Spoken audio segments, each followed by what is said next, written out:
Hey now, and welcome to episode 44 of the Help Find the Others podcast. If you've been here all along, well then welcome back.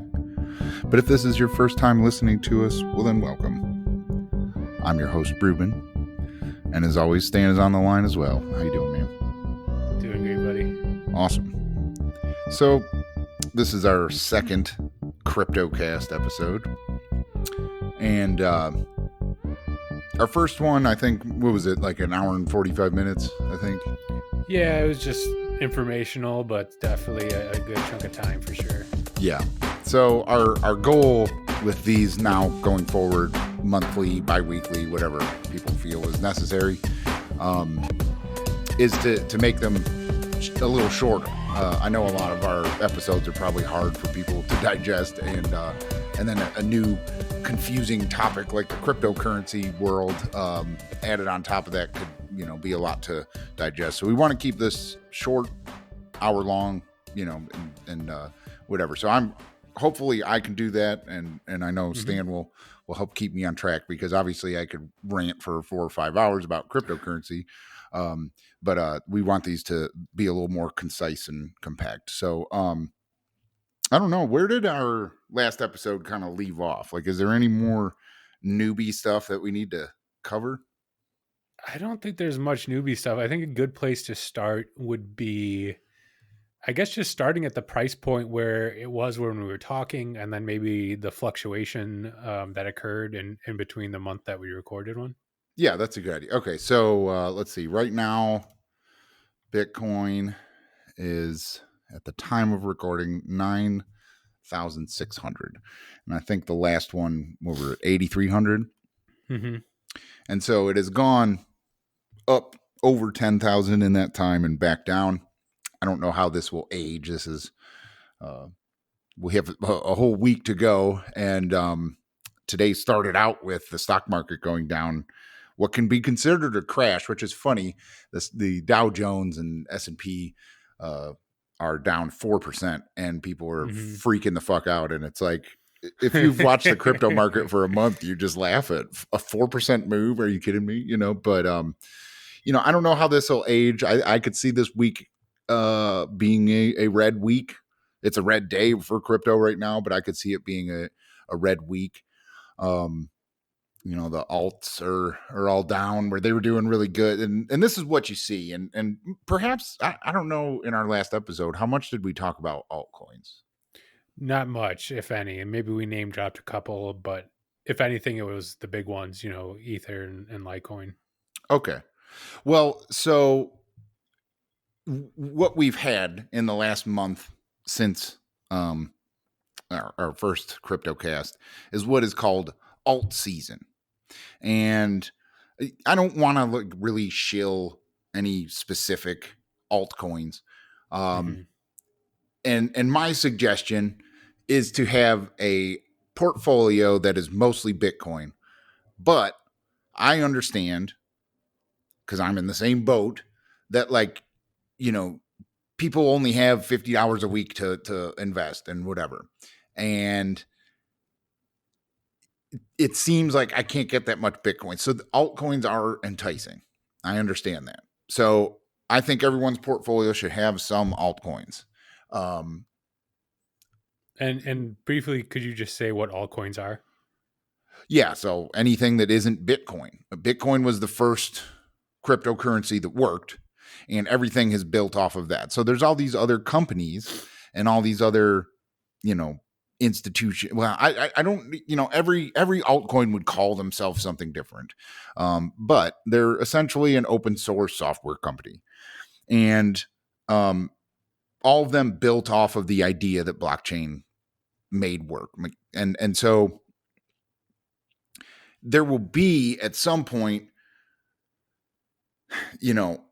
some altcoin will make it. I'm not a maximalist. They call Bitcoin, people that believe Bitcoin's the only cryptocurrency there will ever be and that will ever work. I'm not that, but I do think that it'll always be at the top. I think it's the layer under everything that's being built. But I think there's other altcoins that will be useful for network stuff. And so, So in comparison to what we have today, would that be what, like silver and copper? Are those like the altcoins essentially to the gold of Bitcoin? well, I definitely think you can consider Bitcoin the gold. Hmm. But I wouldn't.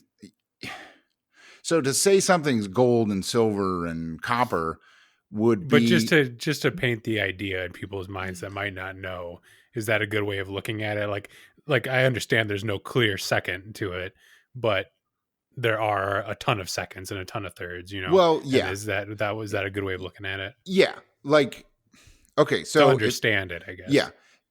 but I think it's better to look at, if you're going to look at it as gold, silver, and copper, you need to look Hmm. at it from not their value, but their usage. In that, um, silver, I think, is used just as much as gold, but it doesn't have the same value per weight. And so that's what I mean by, like, if you want to look at Ethereum definitely could be the silver to Bitcoin if Bitcoin is Hmm. gold. But Ethereum might be actually used more at some point. If the Ethereum decentralized network becomes um, the Cisco, like, that, like, all business offices, they all have like the Cisco network and Yeah, whatever. yeah, You know what I'm talking about? yeah, yeah. Well, I mean, I just saw it. That stock is getting absolutely crushed. That company is producing or losing money at like this crazy rate and whatever. Like, that company is not looking good. And that's another thing with all this decentralization is, I think, like, some company is going to come up with a decentralized network that replaces what Cisco does. And Cisco is in every fucking business building there is. And from what I've read about Ethereum is, like, Ethereum could be that thing. Like, if business buildings start being Ethereum based, um, Okay. and in order to do that, they need to hold a lot of Ethereum, and that's what gives the token its value and stuff like that. You know what I'm saying? Um, like, that could be much more used than Bitcoin, that's just traded back and forth and held in big wallets and whatever. But it Ethereum would still be the silver to Bitcoin's gold. Value, yeah. And that really comes down to, it's such a silly thing, but that nobody knows who started it for sure. That is Hmm. so important. Like, Hmm. Ethereum could be a great company, but it's still, who started it. He can always be dragged in front of Congress and, and whatever. And so they can always say, like, everything's a security except Bitcoin because we don't know who started it, so we can't charge them with anything. And so everything can be labeled a security and be basically null and void and rendered valueless overnight. Um, so, like, that's how I am with altcoins versus Bitcoin. That being said, I definitely think people should be investing in altcoins. Um, I get messages all the time. Like, that's like, out of all the crypto messages, that I get, people are always like, "Hey, have you heard of this coin? What do you think about that one?" And Hmm. I don't know, man. I don't really research specific coins all the time because I've been burnt so many times where I'm like, "Oh my god, this coin is awesome," and, like, they run on hype.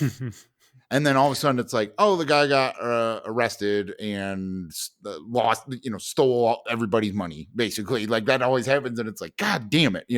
But then every now and then there's some coin that blows up that you're like, oh, I used to have that and I sold it or whatever. So, like, I just stick to Bitcoin, Ethereum, Litecoin. And I have a few others. Chain Link is something, like, I just, when I see something's doing really good, like, I kind of wait for a day that it's not doing good and buy some, and Hmm. I just kind of do it like that. But for the most part, I'm like 90% Bitcoin and then 10% everything else. Well, no, 80% Bitcoin, 10% Ethereum, 10% everything else. Gotcha. Um, so, but anyway, like I was saying with alt season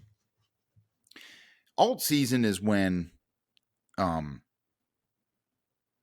traders and people, it's like Bitcoin does well first, creates hype, and then everyone's like, I got to get into cryptocurrency, but I can't afford Bitcoin, so I'm going to buy uh, crypto. And, like, for whatever reason, whenever they get the hype cycle and the media going, people start buying all these altcoins up, and the traders start getting involved and ramping up the prices. And you have these, even if it's in a bear market overall, you have these mini bull markets, which a bull is an upwards market, a bear is a downwards market. That's, that's basically all that means. But these coins will just start doing well. And you'll see all these social media tweets, like these coins will create thousands of accounts to be like, I just made all this, or whatever, whatever they say that's going to get people ramped up about their coin. And it's this whole hype thing. And all these coins start doing all well. And like, you can get caught up in it and be like, oh my God, Bitcoin Cash is right ever, you like start to believe in this coin, and you start to not believe in Bitcoin, and you start to, really be like, oh my God, I should have put all of my money into alts because like Bitcoin's not doing anything. And so Bitcoin will still go up at these times during alt season, but just a little bit. And then all these other coins will go up 20%, 40%, 50%, 150%, whatever. And then that goes on until traders decide, okay, let's take profit now. and I don't know if that's correlated in shady dark web chat rooms, or I don't know what goes on, but it's like all of a sudden everything hits this one point. And then what happens is that everything goes down for a little bit, for a couple of days, a week, whatever, and they call it a correction, a dip, accumulation period, whatever it is. There's all these different terms, but everything goes down. Bitcoin goes down just a little, and all of the alts go down, basically everything that just went up. And so what happened on, a large level is all these people hyped into the next Bitcoin, the real Bitcoin, the whatever. Everyone hyped into that from social media or their friends or relatives, whatever. And then traders decided, yep, let's take all that. And they don't sell it to cash. They sell it to Bitcoin. Well, yes. I mean, there's some that sell it to cash, but everybody is doing an alt season to gain more Bitcoin. And so as right now, it's been pretty much confirmed, this may not age well, but whatever, that the market overall is back in an uptrend, a bull run. Whether that lasts 2 months, 2 years, I don't know. But for right now, we have a cycle of higher highs. So every time there's a green big leg, it goes higher than the last one that we had, and higher lows. Well, I'm sorry. Actually, there is a formation forming. We don't have higher highs. It depends on where you're looking from. But anyway, it's going up is what I'm saying. Like the staircases that you would see if you look at a chart are going up instead of going down, which they went for the last 2 years, right? Except for this time last year, if you remember, Bitcoin went from 3,000 to what, 14,000 last year? Do you remember? Yeah. Yeah. Yeah, it skyrocketed. Right. And then it crashed back down, but not to 3. I don't remember the lowest it got, like 6, maybe 5, I think 6. Yeah. Yeah. And so we already saw that this year. So this run up that's going right now, it could run out of steam. But the difference is that the alts are doing a lot better, which means there's a lot more money coming in. Because it's a lot of new money of people like, I got to buy Tezos, I got to buy Link, I got to buy that, or whatever, like is getting people hyped up. To where last year, the alts didn't do as well. Not like they just did the last month between our last cast. Like, Ethereum, I should have looked at Ethereum. Ethereum now is 266, but I believe it was like 200 the last, even under. It might have been like 180 when we did the last cast. So in a month, that's pretty good. But anyway, so that's what happens during an alt season, is that it's in the middle of a bull run and alts do really well. But if you don't get out in time, you don't really make any ground. If you really believe in the coin, hold it. That's fine. But when you're seeing it go up 100%, it's going to come back down 100% too, because the reason it's going up is traders and whales, which I don't know if we talked about that, but a whale is someone that owns a ton of something like in a market, and they could just change the market by moving it around. And it doesn't really, affect anything. for them, but it affects the whole market. Mm-hmm. So Basically, price manipulation. yeah, I mean, the market price moves by the amount of volume. And so if you have 1,000,000 Bitcoin and then you sell it, and you can even sell it to yourself. If you have 2 separate Binance accounts, you can just sell your own Bitcoin to yourself at a stupid low price and crash the price. Like that's how Mm-hmm. small the Bitcoin market is. If you have that kind of money. I mean, we're talking about throwing around 50, $60 million worth of something. But Yeah, you could change the market by doing that. And you yeah. don't Those have are to, the whales, you're not risking anything because you're selling it to yourself. But the volume, nobody knows that. So that shit kind of happens. But especially with altcoins. especially with altcoins because they're cheap Yeah. and you can have a ton of Yep. them, and people do have a ton of all this stuff. And if you're looking at like Bitcoin Cash and Bitcoin SV, people got that for free. You could have had imagine if you held 3,000 Bitcoin from early on, when Bitcoin and Bitcoin Cash and Bitcoin Cash SV or whatever, when they split off, everyone just got it if you were holding it. So that's free money, and it could be a lot of money, Mm-hmm. by this point.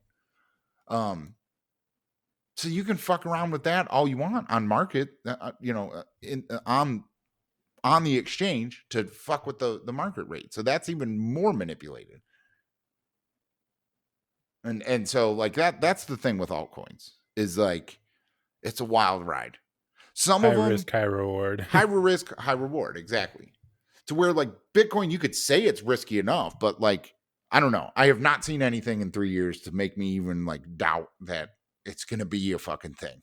Like whatever you think it might be something different than that. But like in 10 years, we're still gonna be talking about Bitcoin. Like that's anyone who has that idea of like, this is a fad, get that the fuck out of your head. There's way too much money involved in this that like I said, I think in the last episode, the only thing I'm worried about is someone like hacking the code and they can double spend it and then it's worthless. Yeah, or somebody coming out as the founder and legitimizing it. That's possible, but I think that we're past that now. Yeah. Like that in 10 years, if someone was going to crack the code and someone was going to come forward, they would have, and there's a Yeah, there's that's there's true. a very distinct reason they haven't come forward or they died. Like Mm-hmm. like that's very possible that they died, and all these jerk offs that come out and are like, I'm Satoshi, no, I'm Satoshi, no, I'm Satoshi. They know who it was and they're trying to claim it, but the guy fucking died and he took the goddamn keys with him, and like so like there's no Satoshi's wallet's ever going to be unlocked and stuff like that. Mm-hmm. I think that's much more probable that all these dudes worked on it with him and he fucking died. Uh, which the guy that's suing Craig Wright or whatever, or his wife is suing him. That's what happened. That dude died, and now his fucking business partner that he was supposed to have like some sort of arrangement with is saying that he's Satoshi. It's like, I don't know. I think like the other dude might have been, but I don't know. Yeah. Yeah. But was it? Oh, so what's leading this alt season and bull run and stuff right now? I don't know if we talked about it in the last episode, but it's the having. It's man, that's a tough word to say. How would you say that? Happening. Having. That's how I say it. Yeah. Yeah.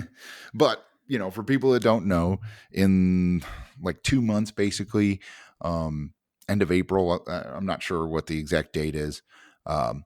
The mining rewards for Bitcoin will be going in half, and so the average, and what that means is when they solve the whole puzzle or whatever, the computers, whichever computer solves all the puzzles to make up one block in the blockchain gets rewarded.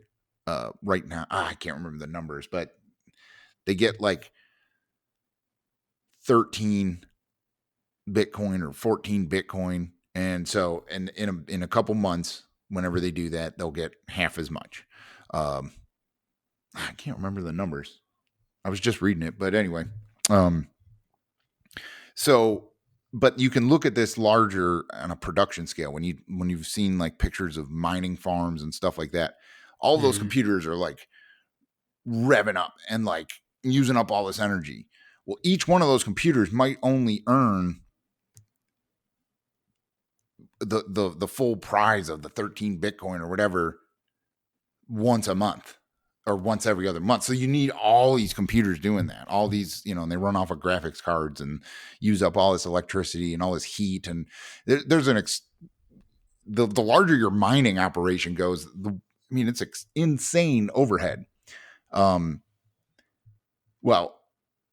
they're depending on how many computers they have, they can kind of compute how much Bitcoin they're going to get per computer and how much electricity that's going to cost and how much they can get their electricity for and all that. So there's the overhead cost built into the business model, and they know how much they're going to get. Well, in a couple months, their income, which can be from selling that Bitcoin, is going to be cut in half because their production is going to be cut in half. Mm-hmm. So right now, the average price of Bitcoin how much it costs to mine per Bitcoin is like $7,000 or $7,500. So if the production is getting cut in half, the idea is that the miners who have a lot of Bitcoin will manipulate the market higher to get to increase their profit. Mm-hmm. So that's what everyone's banking on. And that's the hype going on right now. And that's why Bitcoin's going up. Now, I talked about alt season. That's why alts are going up, is because everyone thinks they're missing the Bitcoin train. So and it creates this market that just feeds off itself and goes up. And so that's what we saw in the past month. It wasn't full blown parabolic crazy, but it was getting there, And just because today's a red day, this week may be a red week, there's other market issues going on. Like I said, the stock market went down. Like that's another that affects the crypto market every now and then, depending on what makes the stock market go down. But there's a lot of fear over coronavirus right now, and that's what everyone says. The market's going down, but I think that leading up to this happening, it's just going to keep going up, and at some point it will get over that 15,000 that it needs to be profitable to mine it. Yeah. Like the miners will force that. Now, whatever bears or traders or whoever it is that pushes the price down, they're going to do that. But I think the miners have more power. Now, there's another theory out there that miners will produce as much as they can and keep the price as low as they can right now to get as much as they can and then stop mining, which that makes the metrics look real bad and the hash rate goes down. There's all these like terms of why that's bad. If like nobody's mining Bitcoin and crash the price after the halving and then just suck up all that Bitcoin to make up the difference in the price. So both theories make sense to me of what's going to happen after, but either way, I think we're going to continue going up until the halving. I just don't know what's going to happen afterwards. Yeah, that's the question. Yeah, that I hadn't heard of that the doomsday scenario. I guess of that I hadn't heard that yet. But yeah, that's totally realistic as well because they could just make their money back by just tanking it and buying it all up. Yeah, if they can't manipulate the market up, they can definitely manipulate it down. Mm-hmm. And then just buy all the Bitcoin and buy it cheap instead of mining it, and that definitely could happen. I'm not going to say that won't happen, And then what would resurrect the price then? Would that just be the value of holding one at that point would be the price driving because people wouldn't be mining it? No, it just kind of, it's like a market reset, like that's what we saw the last 2 years. The other part of the manipulation, other than making big moves, is media. Okay. And so they could put out all these things that make people think, oh shit, Bitcoin's dead and they're going to sell it. And at that point, it could go down lower. It could go back down to 3. But if there isn't the market fear to go along with it, and that could come from other things, the the stock market could crash too or whatever, there could be a whole lot of fear that drives Bitcoin way down back to 3, 2, 1, whatever, Mm-hmm. But if they just tank the price and it just looks like a correction, if it really ramps up for 2 weeks and it gets to 20K, well, that's not sustainable. And so that would just naturally correct down probably 50% from there, And so that could happen to where like we're talking about, oh my God, Bitcoin crashed back down to 10K. And that's the bottom for the rest of the year. Like that could happen where people are like, oh my God, I can't believe Bitcoin's down to 10K again, And that's what you see is like this media manipulation, because like right now, you tripled your money. If you bought Bitcoin at this time last year with your tax return because we made a video about it or whatever, you fucking tripled your money. There's no other Yep. way you would have done that. And like if you look at the media stories, you can lose sight of that. So like that's just where I think everything's kind of going. The happening is just going to be hype. It's going to be volatile. And then after that, I don't fucking know. But like, that's why I've just been trying to tell people, buy fucking Bitcoin because you want to be on that ride, Mm-hmm. and you may want to wait till afterwards, or you may be wishing afterwards that you bought it before. I don't know. I can't make that decision. I'm 100% 50-50. Yeah. Well, you brought up taxes too, getting money on that tax return and tripling your money. And you did want to talk about taxes with these things, right? Yeah. So, okay. There's always this hope every year that like, oh, tax return time, people are going to buy Bitcoin. It's cheap right now or whatever. And Mm-hmm. like, I've yet to see that really happen, except for last year. Last year, and it didn't last long, but like the timing of that bull run would have been when people were getting their taxes, But the 2 years before that, I didn't see it. It didn't take off until later in the year. And then the year after that, like it didn't take off at all. It just kept going down. But so I don't know.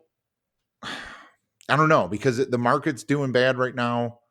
The traditional market, I'd have to Mm-hmm. see how that plays out because people might be getting scared and saving their money. And if that's the case, I don't see them spending their tax returns. But regardless, when it comes to crypto taxes, that's the other thing. That's the other media manipulation you see this time of year with crypto is all these threats by the IRS and the Treasury. Like, I don't know if you saw Oh, yeah. Treasury Mnuchin, whatever, talking shit about crypto, saying it's all for criminal activities and whatever.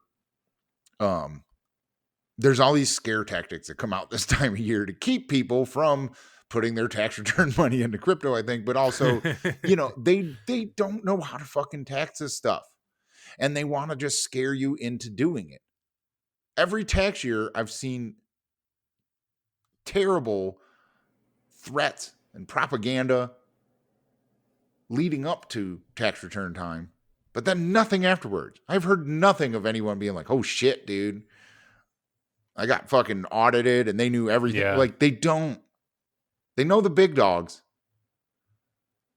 But, and that's not to say you shouldn't do your taxes. I mean, Ruben and Stan are definitely doing their taxes, and I'm not trying to talk people into being scofflaws, but I do think you need to think real hard before you click that, because now if you do TurboTax or whatever, they ask a question: did you buy, sell, trade any cryptocurrency this year? Before you check that, I think you really need to look at the way that our government has talked about this stuff. One agency considers it a possession, a commodity. Another agency considers it a security. And another agency considers it completely illegitimate and says it's only for criminal activities and it's made of thin air. It's not real and you should buy government bonds. So 3 different agencies of our government consider it 3 different things with 3 different taxation structures, one of them being illegal to even have. If you go a little bit north and cross an imaginary line, the government agency in control of those fine people up there consider it untaxable because they consider it gambling and they don't tax on gambling winnings, which makes me even more want to move to Canada. In most of the other countries in the world, it is considered a currency and thus not taxed because there's just conversion rates. And there's no tax on converting between money. So you have to cross an ocean to cross that imaginary line. But it's still an imaginary line as far as I'm concerned. So because of that, I don't know. I don't feel as threatened by the tax man as they want to believe at this time of year. They don't mention anything about cryptocurrency outside of tax season. And and if it comes down to it, because you can, if you've done actions with cryptocurrency that would be a taxable event, they can look back several years. Well, they can also look back at the times that you bought cryptocurrency and lost money on it. And you can take that into account as well. So that's what I've heard tax professionals are saying is like, if you're gonna report your gains, definitely fucking report your losses because they probably cancel out. And I think that's a big reason we see, the cycles and everything happens at a certain time with Bitcoin and it's all timed up. I really think, and you'll also start to see a lot of donations of cryptocurrency when it's doing real good because you write that off on the rest of your taxes. And there's a big thing that goes on in the cycle throughout the year does follow taxes. And so that's a big part of it because like a lot of the crypto trading in the world is done by the United States. Like other countries are more buy and hold and invest, but most of the trading and activity and it all going around is the US. So the trading activity, the trading cycles, the bull and bear markets, all definitely do seem to be tax-based. So people are paying their crypto taxes. I just don't think that the average person really needs to, but that's not solid advice. And like, I think I said in the first episode, I don't know if I'm really the one you want to take financial advice from anyway. Yeah, you explained your case on that. It's crazy that it's like lining up with the halvening though, Mm-hmm. tax return season and the halvening both colliding at the same time can definitely produce some optimism. That's for sure. Yeah. I don't know, because the halvening isn't like a time thing. It's like when that block is done, then the price goes down. So I don't think there was ever when Satoshi came up with the equations or whatever, it wasn't like he picked tax season. That's just like the more Bitcoin transactions there are, the more it would speed up. Like if everyone started using Bitcoin right now, the halvening would be tomorrow. It has to do with the amount of transactions that fill up a block, and that's I think 2 megabytes of space or whatever it is. So that as of right now, and I guess to let people know when we're recording this, since it is time sensitive, we're recording February 24th. As of right now, with the rate it's going, we're looking at the halvening on May 12th. Yeah. So a month after tax season. Yep. So I mean, yeah, that could time up perfectly, man. I hope so. Yeah. I mean, I don't know. I think it comes down to, and I think we talked about last time, if you wanted to trade or whatever, like this is an interesting event to watch. Mm-hmm. But the outcome either way isn't going to kill Bitcoin. So I don't really care. Like, I don't know if it goes down. Well, I'm going to buy a lot more than I have been. I haven't been buying this last month because it's been going up. And like, it's okay to FOMO in, but wait. FOMO, if we didn't say, is fear of missing out. And that's the feeling you get. And it took me years to get over it. But it's that like, God damn it, I missed my chance to be rich. Everyone else is getting rich from me. And I got to get this Bitcoin shit. That fear is hard to beat, but it has to be beaten if you're going to succeed in any market. And when it's going up and you see all these articles and your cousin's talking about how much money he's making, all that, you have to wait until and that's when you get, like we were saying, get all your accounts in order, get signed up for everything, get ready to buy with one click. Get I don't know if I talked about it, but get the app Blockfolio on your phone. Not a sponsor, but would be if they wanted to be. And watch all these coins people talk about. Add it to it. Just watch it. Watch the price. You can look a year out. You can look 2 years back. Like there's all these metrics you can do on the app, and it's a free app. It's awesome. You can look at the global average of prices, and you can look on whatever exchange you're going to buy on. Like you can really keep a good eye on what's going on, and do that and watch it go crazy. And wait for it to be a red day where everyone's like, oh, fuck, it's over. Runs over. It's bear market again. Whatever, the depths of despair that happen on days like today, actually. If you look at Twitter, crypto Twitter right now, I mean, everyone's like, oh, it's over. It's over. Those are the days you buy, and get ready to do that. And that's how you have to fight the FOMO and know that everything comes back down. Nothing goes up forever. Oh, well, okay. So one thing I wanted to say, and the tax thing kind of comes out of it. Like I said, pay your taxes. Don't be a scofflaw. But if you wanted to be a scofflaw, it's potentially, we definitely have several years that would probably be pretty easy to get away with. I do think at some point they'll get their shit together, but you could probably get away with being a scofflaw in the meantime. But that being said, I wanted to talk about the article that I've seen on on CNET, on Fox News. I mean, this article went all over, and it says, depending on how clickbaity they wanted to be, stupid drug dealer loses $59 million worth of Bitcoin in his fishing rod case. Okay, did you saw that one? Oh yeah. And so I love that. I love the way that you can see, because as someone who understands cryptocurrency, at least to the level that I know that story, who wrote it, does not understand cryptocurrency. This man, I don't know, like if I think he got arrested growing weed, but he had been doing it for a long time, and he had been taking Bitcoin as payment, and he got caught growing, I guess, and the police. This is in Northern Ireland, I think, or no, in Ireland, in Dublin. The police confiscated 12 hardware wallets from him, crypto hardware wallets, and somehow, well, I guess if you logged into the wallet, you could, if you gave them the password, I don't know, but they knew how much is in it, and it was 6,000 Bitcoin. However, he told them that he lost the codes, like to be able to send the coins or to make them usable.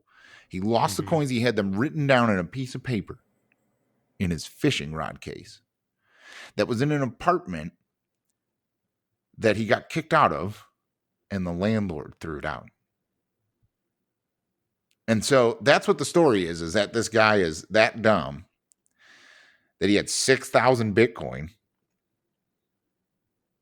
and they accidentally, the only way to recover them got thrown out. And everyone's like, what a dumbass. See, being a Bitcoiner and a drug dealer, that doesn't pay. You're a dumbass. When the rest of us crypto are like, oh my God, they fell for that fucking story. To the point that it became like a media, like a viral media thing. Like the cops bought it. There is no way that someone who had 6,000 Bitcoin was that stupid to just have it backed up on a piece of paper in his fishing rod case. There's no way. Like, think about that. If you take the Bitcoin aspect out of it, if you had $59 million and the only way to stake your claim to it was a password, you wouldn't keep that fucking password on a piece of paper in your goddamn fishing rod case in an apartment you're going to get kicked out of. And so this guy's no fucking different. Like if you had that much money, you know how to make it safe. And we talked about that in the last episode with hardware wallets and the seed phrases and passwords and the internet security that's needed. Like, this guy is not that dumb. It's that the cops are that dumb that he's like, oh man, it was in my fishing rod case and I lost it. And they're like, oh, that sucks, mate. You know, like, I'm going to tell the fucking newspaper about this.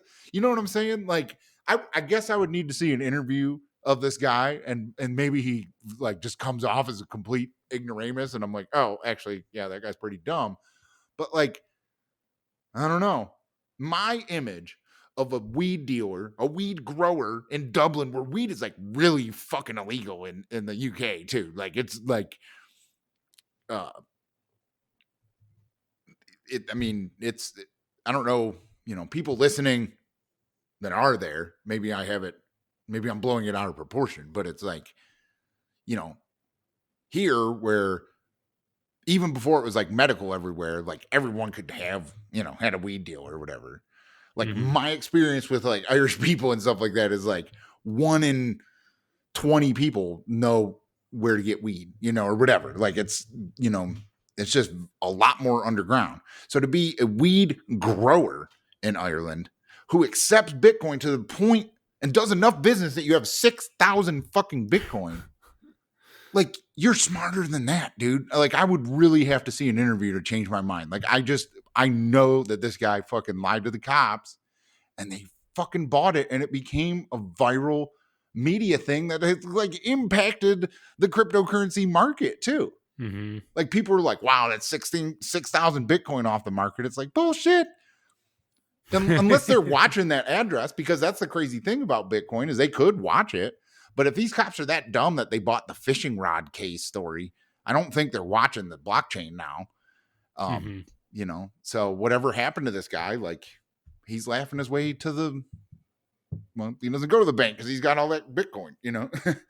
So, yeah. But, no, I thought that story was funny. And like, even my mom texted me about it. It was like, look at this guy. I hope that doesn't happen to yours. I'm like, Mom, he's fucking lying to the cops and they bought it.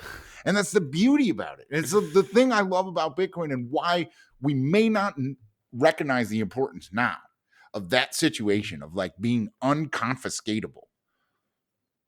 The only person who can lose your Bitcoin is you. That's important. And that story shows that it's fucking legit. And everyone's laughing at it now, but they shouldn't be. If they realize what actually happened there. You know, for years, and this goes back to cannabis too, is that like right around the corner from here where I'm staying in Kentucky, there's a house that is a park property now. It was confiscated because the dude grew weed there. There was just a guy that just fucking grew weed. And the county confiscated his house. And it's not even like a mansion or nothing. Like, this guy was just middle class growing weed. Because like he lost, and I remember the story too. Like, he like was like a union welder and he fucking failed a piss test and they kicked him out of the union and he couldn't get a job. And so like he just was like, he had to support his family. His wife was on disability and he started growing weed. He wasn't like a kingpin or nothing. And the county fucking confiscated his house, all of his possessions, took his kids. And that's been happening for too long. And Bitcoin changes that. Because that's what they fucking tried to do to this dude in Ireland. They tried to fucking be like, you're growing weed and we don't like this plant. And so we're stealing all your shit. And he was like, I threw my password out. And they were like, that sucks. Now we can't steal your shit. But he was lying to him. And that it really shows, it's really important for me to get that point across, that like, that kind of goes into the taxes too. Like, say I am wrong and you listen to Uncle Ruben and you don't pay your crypto taxes for the couple trades you made that made you a couple $100. And say you do get audited. And they're like, we think you lied. And that you actually did buy, sell, or trade cryptocurrency this year, and you didn't check that box on TurboTax. And you could be like, well, I did buy cryptocurrency, but I lost the password to be able to sell it or buy it. in my fishing rod case. And I get kicked out of my apartment. And that should be the story that everyone uses. My landlord threw away my fishing rod case. Or I was fishing. I hit a big wave in my fishing rod case.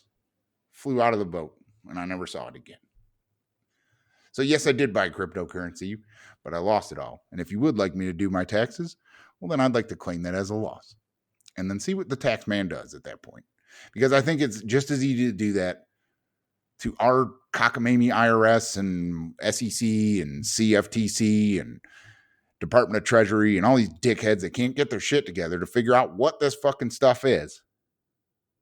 If they're going to come at you and say, you owe us money and we know how much, but we need you to figure out how much, I'm just going to tell them I fucking lost it in my fishing rod case.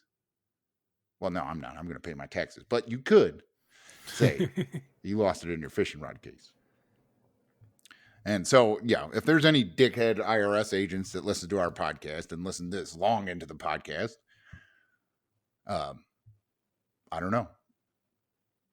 Don't go after people that can't afford to be gone after, I guess, is what I would say to the IRS when it comes to that. But regardless, that's how I feel. If you come into some situation with the law or with the IRS, like, you can always claim, like, I don't know, I lost it, or I got my identity got stolen, and someone must have bought Bitcoin with my bank account. Like, there's so much now that cryptocurrency is so far ahead of the game from agencies like law enforcement or Internal Revenue Service, all of these people. It's so far ahead of the game. They have no understanding of how it works or who's doing it, who's what. They don't have it. They're scrambling. And so when it comes to the taxes, or when it comes to confiscating it because you were growing a plant that they don't like they're just hoping someone plays ball. And so I know that, like, the FBI and there is government agencies that have confiscated crypto and they auction it off and stuff like that. That just happened.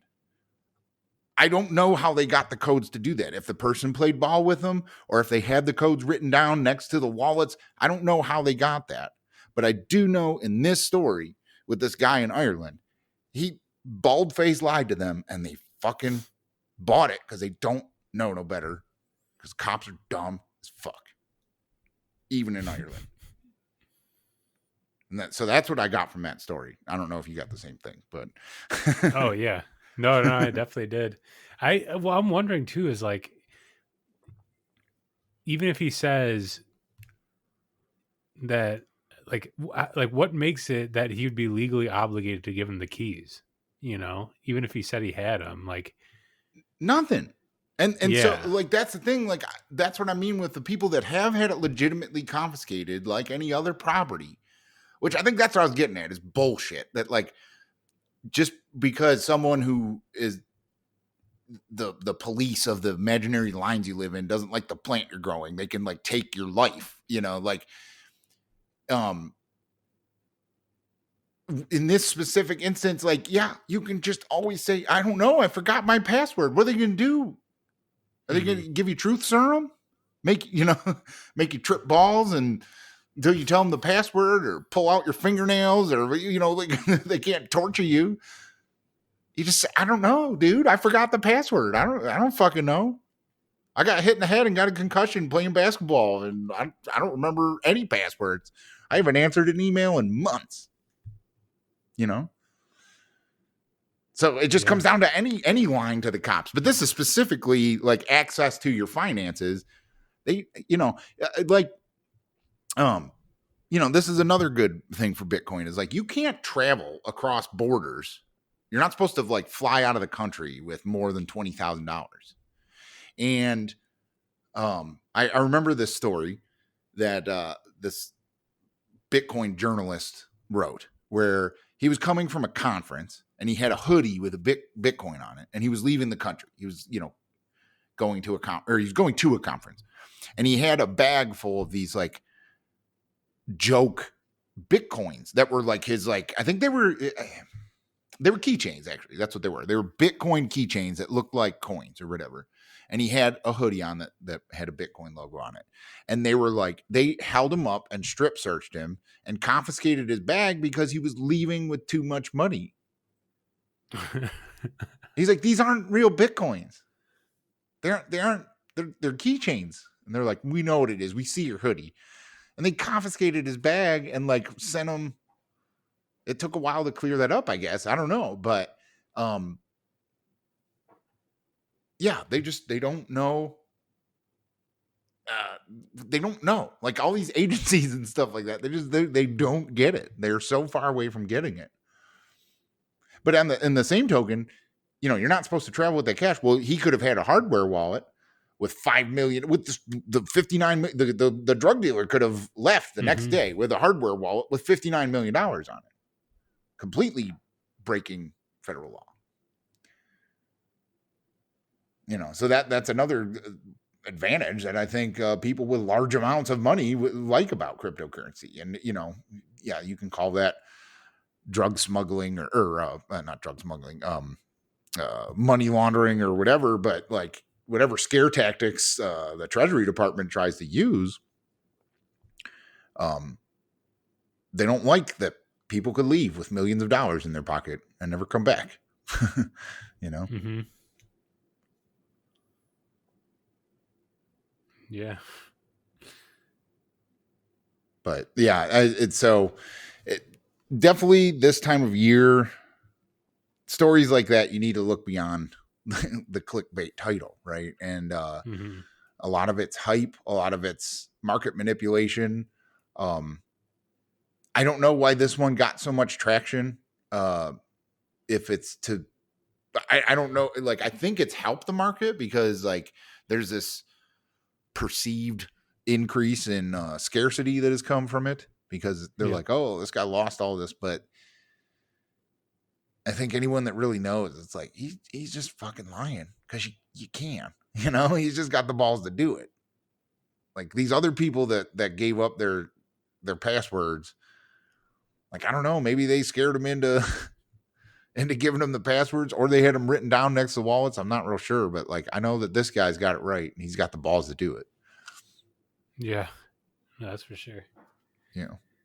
I feel like it's just catchy. Like it's like the classic, like this guy bought a pizza with 3 Bitcoins, back when it was like $3 a Bitcoin, that story. Yeah. That one got passed along just as much as this one, it's just like, oh, look at this idiot. But yeah, like you said, and the pizza story is definitely different. But in this story, it's like this dude is outbraining all you people that are buying into this the headline. Yeah.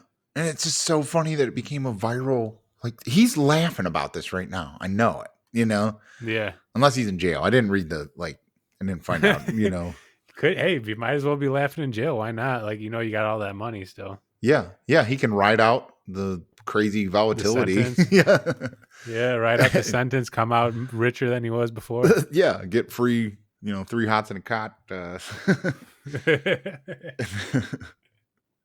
And come out to that fucking sweet $1 million Bitcoin, right? Yeah, exactly. But yeah, I don't know, man. We're coming up on an hour. I don't really know any other stories that really stuck out to me.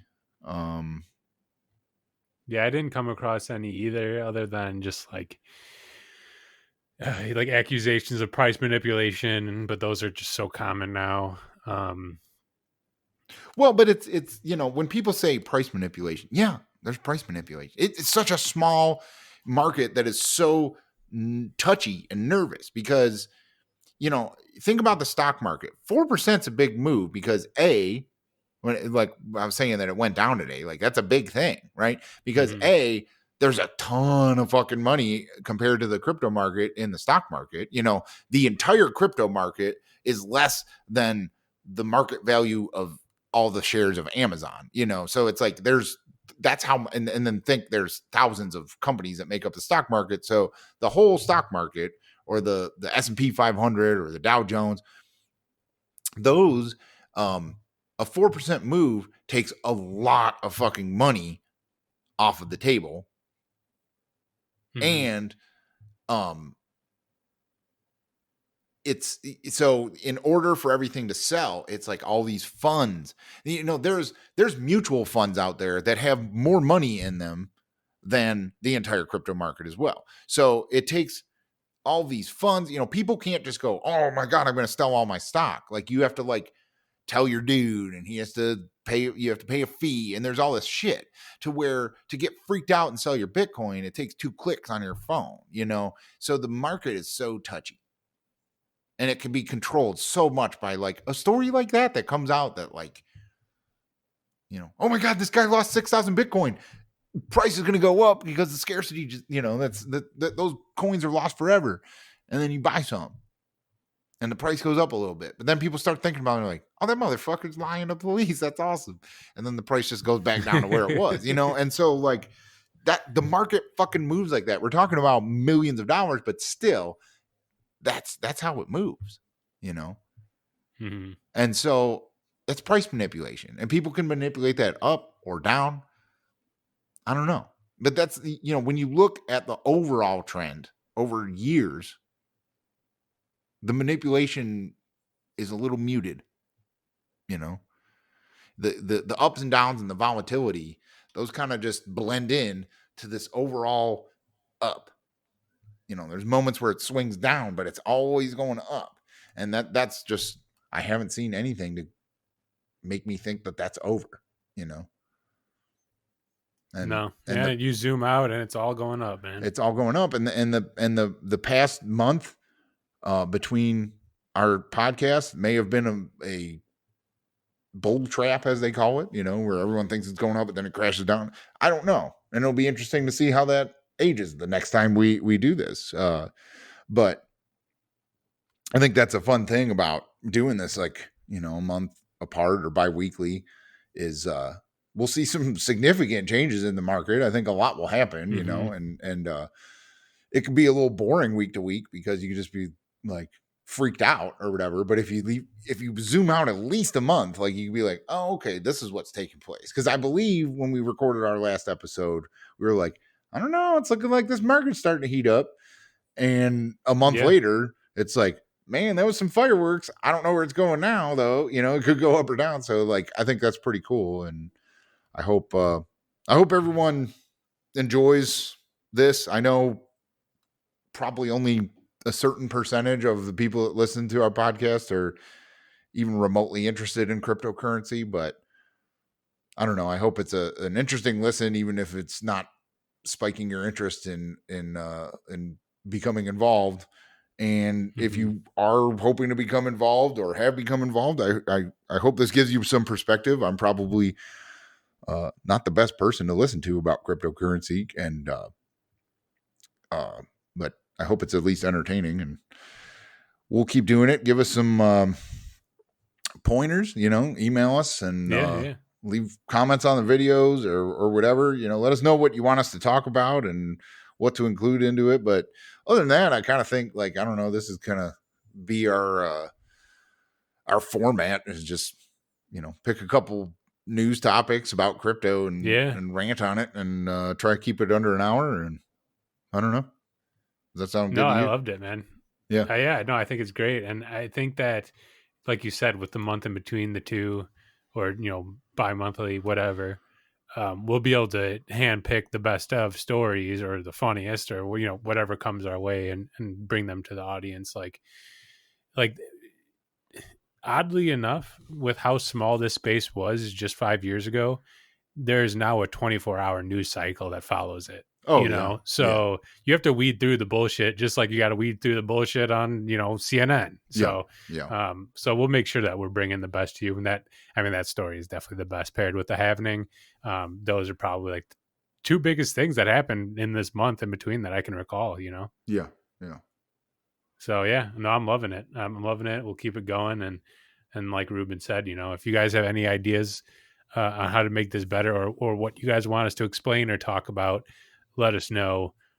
We want you guys to be equally as interested in this, not only for financial, but for, impact that it can have on the future. Like we just want everybody to be in tune with it. I think it's something that is like underground, just as psychedelics are, but it's starting to find its way to the top, and this is definitely helping that, Absolutely. And yeah, I couldn't have said it better. So with that, Stan and I are gonna go pay our crypto taxes.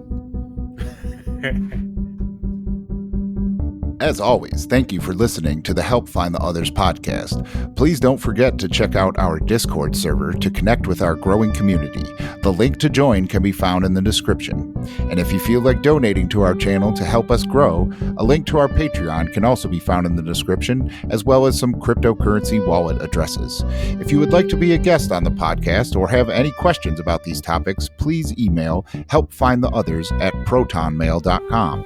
If you would like to leave a voicemail or a text message question for a future episode, Stan, what's that number again? 567-233-1335. Okay, guys, thanks again. And until next time, let's help find the others.